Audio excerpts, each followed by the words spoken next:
02.807.20. Okay, do it one more time. Hey everyone, this is Tyler from Craft and Tailored. In this episode of Under the Radar, going over this beautiful 1970s Mondia Chronograph reference 02.807.20. Mondia is kind of one of those more unheard of brands, so I'm really excited to highlight this one for you today. The aesthetics of this watch are really what drive it home for me. It's just so many different interesting design elements that would be incredible in their own right, and they somehow seamlessly put them all together without them competing against one another. And I think for a dial format, case design, just hand design, everything sort of coming together so cohesively makes it very I'm not in frame. Yeah, no, it's okay. You're fine. All right. Makes for a very interesting result. And I think that's especially possible because the dial size on this watch is so large, so it doesn't seem like one design element is competing for real estate on the dial compared to another. And that has to do with the overall case size of this watch being at 44 millimeters. It definitely wears much larger than most watches I've featured on Under the Radar.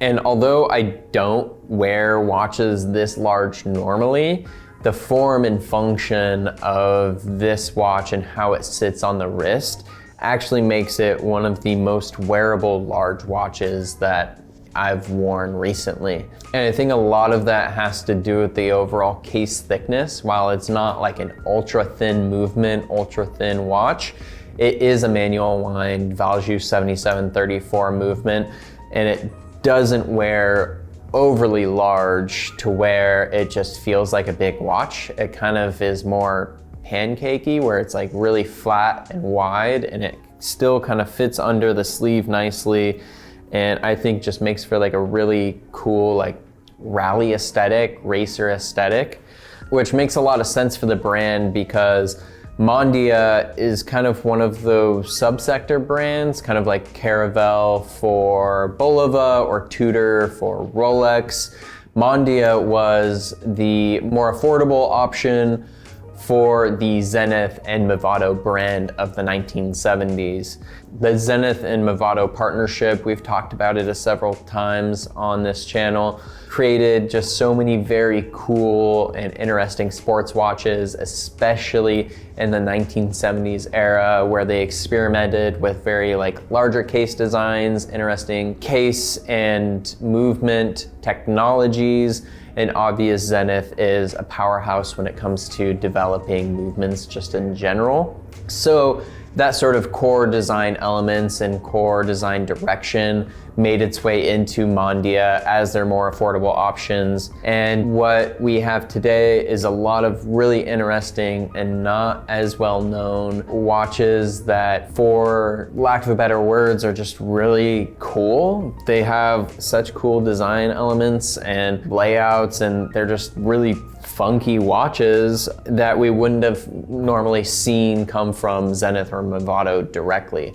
And I think because these were originally sold at a more affordable price point, they weren't afraid to experiment with more funky and cool and colorful design choices, because that's ultimately what sold these watches. I think Mondia makes so much sense as an under the radar watch because I don't think people know about Mondia as much as they do for other brand subsidiary brands. They aren't as celebrated, I think, because they're under that Zenith Movado era that's already celebrated in its own right. I think they just aren't as well known or talked about within the collector community. That being said, there is a bunch of very cool, very interesting Mondia watches out there that are backed by these really impressive watchmakers of their time. And they have a really cool history of being an independent watchmaker in the early 1900s. And it was really that Zodiac Mondia partnership that expanded the brand in the 1960s. This watch specifically is just absolutely stunning, from its nearly untouched gold plaque case to its rally bezel white tachometer, its sort of vignette tropicalized center dial and its orange accents. It really throws a lot of different design elements at you, but they do it in such a nice, cohesive way that it just becomes one of like the most fun watches to wear on wrist. This watch is for sale. It's on our website at Craft and Tailored, so be sure to click the link below to learn a little bit more about that. With that, I want to say thank you for watching. Be sure to like, comment, and subscribe. Hit the notification bell. Follow us on Instagram at Craft and Tailored. Follow us on TikTok at Craft and Tailored. And if you have watch questions, we are here to help. You can drop us a line at info@craftandtailored.com. We'll see you in the next one.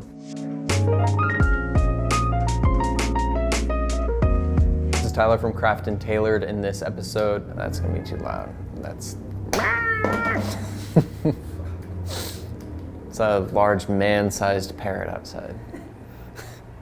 May look like just an ordinary man, but don't be fooled. He is just a large parrot.